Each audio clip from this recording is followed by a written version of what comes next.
You're looking at your heating bill. It's January. $300, $400, maybe more.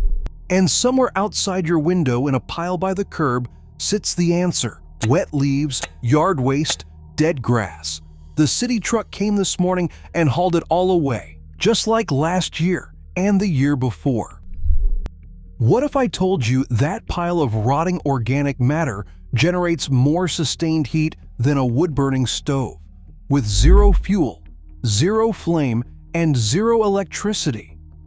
What if I told you a French researcher proved this in the 1970s, that independent engineers began installing these systems in American homes by the 1980s, and that by 1990, city zoning boards across the country had quietly rewritten building codes to make it effectively illegal?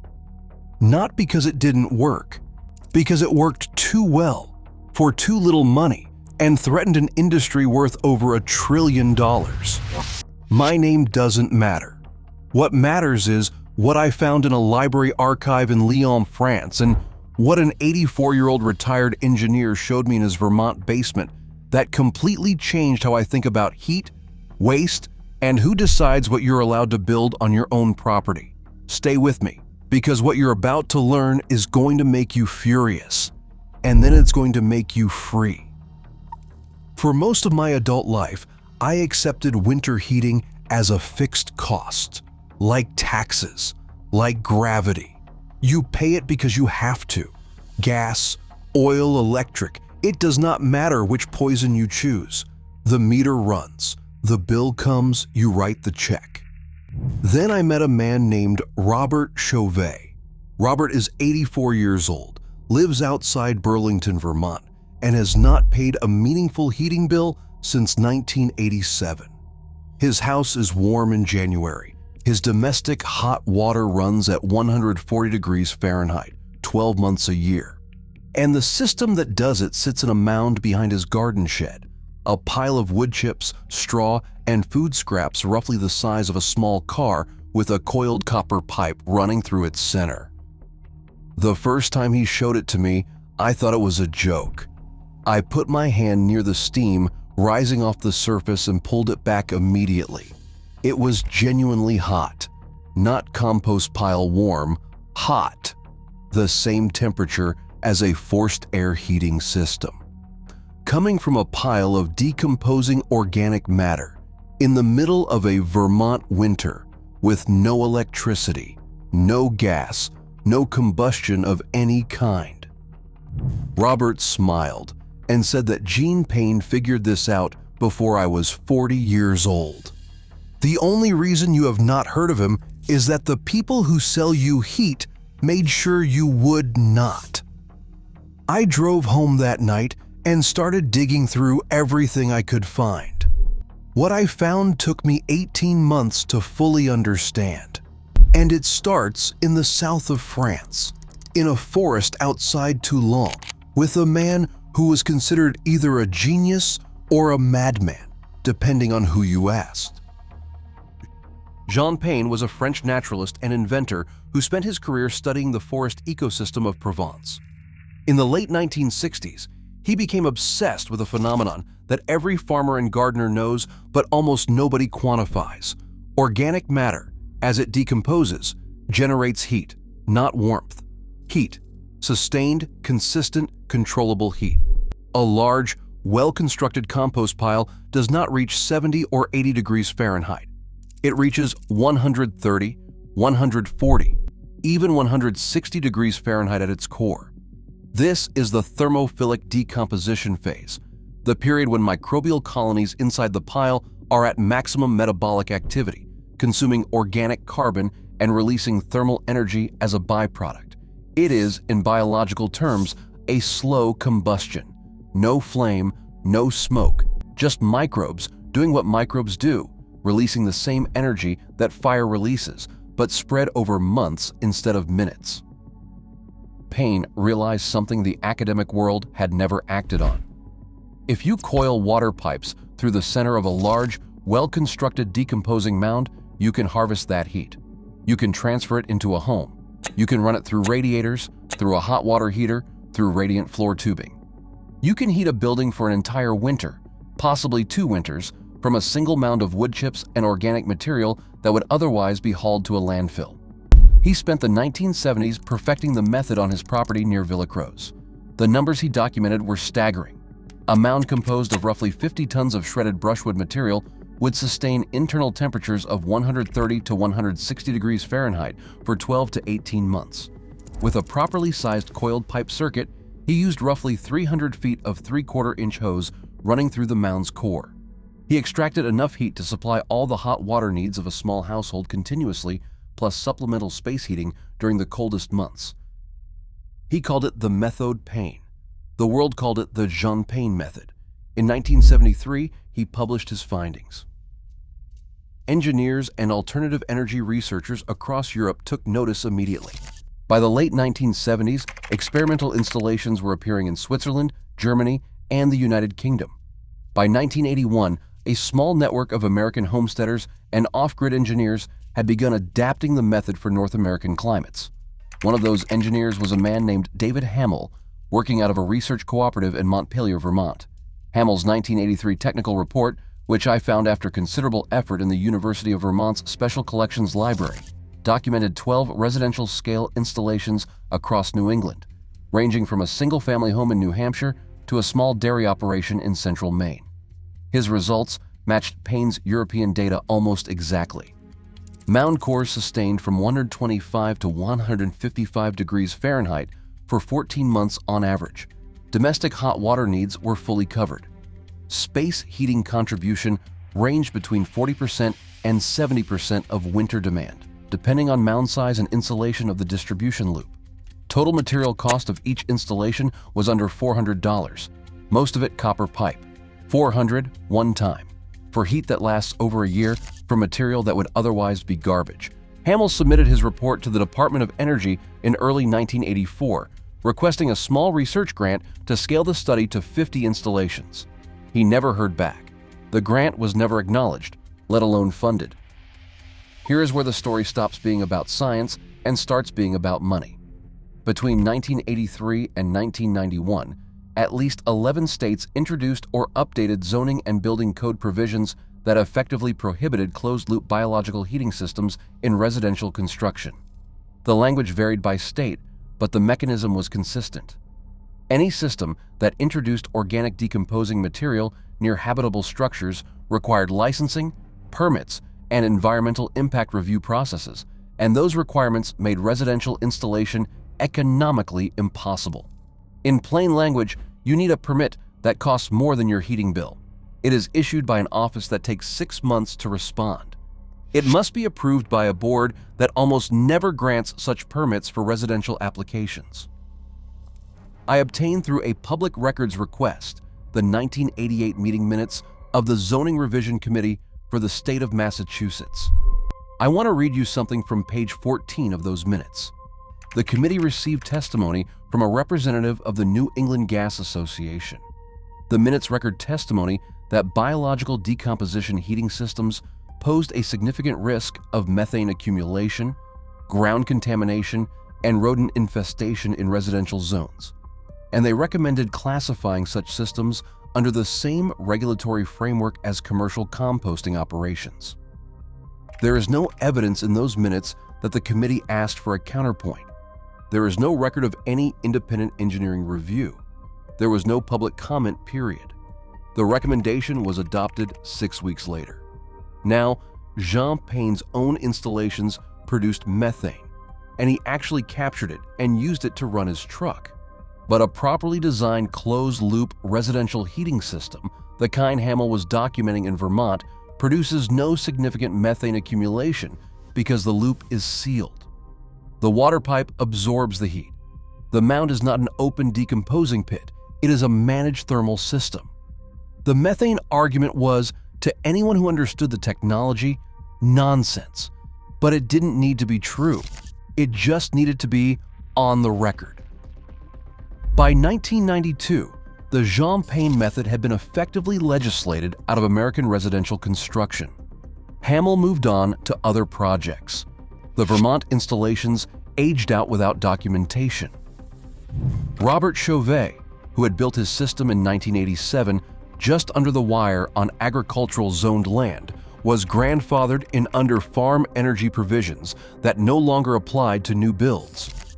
And the trillion-dollar utility infrastructure that delivers you gas and electricity every month continued to operate without a $400 competitor. Let me explain the science clearly, because this is the part that will make you realize why this works so consistently, in any climate, on any property. Thermophilic decomposition is the engine when you pile sufficient organic carbon material. Wood chips are ideal because they are high carbon, low nitrogen, and slow decomposing. And you introduce the right microbial conditions, two things happen. First, the microbial colony populations explode. Bacteria, fungi, and actinomycetes begin consuming the carbon matrix of the wood fibers. Second, and this is the critical part, that metabolic activity releases energy, not slowly, not diffusely, in quantities that, in a well-constructed Payne method mound of 30 or more tons of material, rival the output of a gas furnace. The thermal bloom inside a properly constructed Payne method mound begins within 48 to 72 hours of construction. It reaches its maximum temperature, typically 130 to 155 degrees Fahrenheit at the core within 2 to 3 weeks. And it sustains that temperature for 12 to 18 months, sometimes longer, gradually stepping down as the material breaks down. The heat extraction is passive and elegant. You coil a water pipe, black polyethylene irrigation tubing works, copper is even better. Through the thermal center of the mound, cold water enters one end, the mound heats it, hot water exits the other end. That water runs into your home's heating loop, your hot water tank, your radiant floor system. No pump is required if the mound is elevated slightly relative to the house. The thermophilic effect does the work. For level installations, a small 12-volt pump on a solar panel handles circulation. Jean Payne's original mound produced 140 degrees Fahrenheit water continuously for 18 months. His domestic hot water was entirely supplied. His home was supplementally heated. He ran a converted vehicle on captured methane from the same mound. The byproduct, after 18 months, was roughly 50 tons of the finest garden compost you have ever seen. The system does not run out of heat until the microbes have finished their work. At that point, you build another mound, using the yard waste the city was going to haul away for free. Now, here's the part that even most people who know about Jean Payne don't talk about. And this is the piece that Robert Chauvet showed me, the piece that took his system from impressive to extraordinary. Payne's original method required 50 tons of shredded material for a full residential installation. That's a substantial mound. Impressive, but not practical for most suburban backyards. What Hamill's 1983 Vermont report quietly documented, in an appendix that I almost missed, was a modification developed by one of his study participants, a thermal engineer named Margaret Costas, working in Woodstock, New Hampshire. Costas discovered that if you pre-treat the wood chip material before mound construction with a specific inoculant, a slurry of indigenous forest fungi harvested from decomposing logs on the property, diluted in non-chlorinated water, and allowed to colonize the chip pile for 2 weeks before the main mound is assembled, the thermophilic response is dramatically accelerated and intensified. Her inoculated mounds reached maximum temperature 60% faster than control mounds. They sustained peak temperatures for 30 to 40% longer. And critically, she achieved full residential performance from a mound of approximately 12 to 15 tons of material rather than Payne's 50. A 12-ton mound fits in most suburban backyards. It's roughly the footprint of a 2-car garage and about 4 feet high. The inoculant is free. You walk into the woods behind your property or any public forest, and you find a decomposing hardwood log. You scrape the white mycelial mat from beneath the bark. That is the fungal network, the biological engine. You dissolve it in 5 gallons of water that has not been through municipal chlorination treatment. You let it sit for 48 hours. You spray that slurry onto your chip pile every other day for 2 weeks. Then you build your mound. Costas published these findings in a small regional appropriate technology journal in 1985. That journal folded in 1987. The article has never been cited in any academic database I could find. I located it only because Robert Chauvet had kept a photocopy in a folder labeled in his careful handwriting, "Things they don't want you to find." Now here's the reality of where we are legally. I am not going to pretend the regulatory situation does not exist, because it does, and it varies significantly by location. In rural and agricultural zones across most of the United States, passive heat recovery from biological composting systems is either explicitly permitted or falls outside existing building code jurisdiction. If you have agricultural land, or if your property is zoned rural residential, you may be able to build a pane method mound system without any permit at all, under farm energy or composting provisions. In suburban zones, the situation is more complex. But here's what you can do right now that no zoning board can touch. You can build a research mound, a mound of organic material on your property for the stated purpose of studying decomposition temperatures is, in most jurisdictions, a composting pile. You are allowed to compost. You are allowed to measure the temperature of your compost pile. You are allowed to run water pipes through it as a research exercise.